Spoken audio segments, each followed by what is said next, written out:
I'm Dougie. Welcome to Wrestling News. I'm here with John Raven. Hey Dougie, how you doing? Good, thank you. Now you're the sports reporter. Yeah. Yeah, good. All right. Hit me with the hard questions. Where is one place in Logan people should visit and why? There are so many good places. On a Sunday morning, I like to go to the Global Food Village. It's at Woodridge, just on Croydon Street there. You get amazing food and fresh produce, but I know you love sport, so we should really make it a sports question. I reckon if there's one place you should visit, it should be Club Beanley. Right, so they run the AFL, the cricket and the tennis fields around them. It's heaps of fun down there. There's pickleball, there's all sorts of things. So it's a really good place if you love sport. You can watch some great footy with the Beanley Buffaloes. They play down there. If you like a bit of AFL, I know you don't, but if you like NRL, we've got Logan South up at Metro, so you can go see them there. How many parks are there across Logan? Now, that is a great question. So the last time we counted was a couple of years ago. It was about 980 back then, but we're growing really fast. And that's about one park per square kilometre. What's your go-to subway order? Oh, it's been a while. So before I was mayor and before I was councillor, I used to run my own business, and I would stop in and get a bacon and egg Subway for breakfast. But I would load it up full of vegetables so I could convince my wife that it was healthy, even though it wasn't. Yeah. G'day, Liam. What exactly does the park team do at the council? So the parks team is one of the most important teams in council because people love their parks. But if you see a tree or some grass or a park anywhere in the city, so even all the grass along the sides of the road and the trees that you see over the footpaths, all of that is the responsibility of the parks team. They also plan for our new parks, they maintain them, they mow every single piece of grass on council land, and I was just doing the maths on that. There's over 100 million square metres of grass that they have to mow, and they have to mow that 13 times a year. That is a lot of mowing. How typically use park planning? So accessibility in parks planning is really important for us, especially when we upgrade parks or when we're doing brand new parks. So when we do a brand new park, we'll make sure that we include as many all ability accessible features as possible because we want everybody to be able to enjoy our parks so that the whole family can come, and if someone is living with a disability, they can be included in everything. Is Marvel or this DC? Tough question, Marvel versus DC. I do love Batman. I love the Dark Knight series, but I'm going to have to say Marvel. I'm a huge Spider-Man fan. Love Iron Man and love the Marvel universe with all of the Avengers stuff that's been going on with the new movies. So I'm going to have to say I'm a sucker for Marvel. But special shout out to Batman. He's my bro. And I got to ask you a couple of questions. That sounds great, Jimmy. Hit me. So you are also the chair of Logan's Disaster Management Group. That's right. What disasters are most likely to affect Logan City, and how are we prepared for it? So the most common disasters that we see are generally floods, bushfires, and severe storms. I've been elected for 8 years, and in that time we had a big flood in 2017, a big flood in 2022, we had bushfires this year, and we had massive storm just over Christmas. So those are the most common ones. And generally what I do is I want to make sure that our community is prepared and knows what to do when a disaster happens. Yeah. Because we can do as much preparation as we like in council, but if you're not ready, then you might still do something that's dangerous, or you might get confused and go to the wrong place. So my biggest mission as mayor is to communicate and build resilience in the community. So what I do when a flood is coming, I get out on Facebook, I do live videos so people can see exactly which roads are open and which ones are closed, and remind them that they should never drive in floodwater. And that's really important in Logan. Yeah, if it's flooded, forget it. That's right. If it's flooded, forget it. And the thing about Logan is that the mainstream media on TV doesn't put much stuff out about us. They'll always focus on Brisbane or on the Gold Coast. So I feel I've got a really important job to get out there and push the message.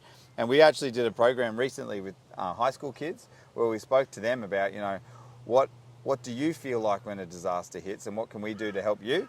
And we asked them to draw onto like life-size cutouts of people some messages, and one of my favourite messages was, don't drive in floodwaters, you'll die.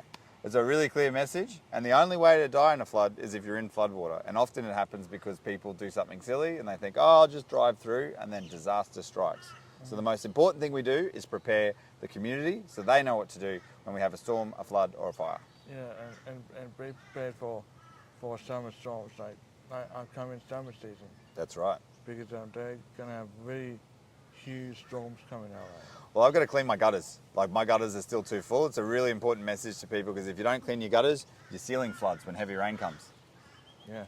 What would be your advice for those with disabilities wanting to get active within the community? So we've got heaps of activities for people for all sorts of people, but including people with disabilities. We've got the Crank School Holiday Program for kids and teenagers. We've got the Active and Healthy program that gets people out and about and involved with inclusive activities like basketball, other stuff like that. Yeah. We'd love to see people involved in our community gardens and our community centres, because they're places where often we don't see many people with disabilities either volunteering or participating, and we'd love to see more of that, because you can only be what you can see. And if we get people out and having fun and participating in community, they feel that connection to our city. Hey, Brennan here, along with the Mayor, John Raven. Nailed it. Thanks, Brandon. So, could you tell us a bit about yourself? I'd love to. So I've been a councillor for 8 years, and I've been a mayor since March. So I haven't been a mayor for very long, still got my training wheels on. But it's a really fun job, because I love getting out there and helping people, listening to the community and trying to create the best possible future for our city. Okay, John. What does a mayor do for Logan Council? That's a great question. I do a little piece on Facebook where I get out there and I show people all the different things that mayors do, because no one really knows what we do. We've got some pretty boring stuff, which is sitting in meetings, chairing them and making big decisions. Then we've got community engagement, where I go out and I spend time with people, I get their ideas and I try to figure out how I can build those into council. But my favourite part of the job is getting out and being the spokesperson for the cities. That means I'm out front talking a good game about how great Logan is, talking down all the other cities around us, because I like to tease them a bit, because they're not Logan, so they're obviously struggling. They wish they were like Logan. And it's really important though, because it's not just about changing our reputation, isn't just about making us feel good. It's about getting out there and projecting all the positive things that are happening in our city, so that we can bring more investment to our city, create awesome jobs for young people like yourself to enjoy, and then create a brighter future for Logan.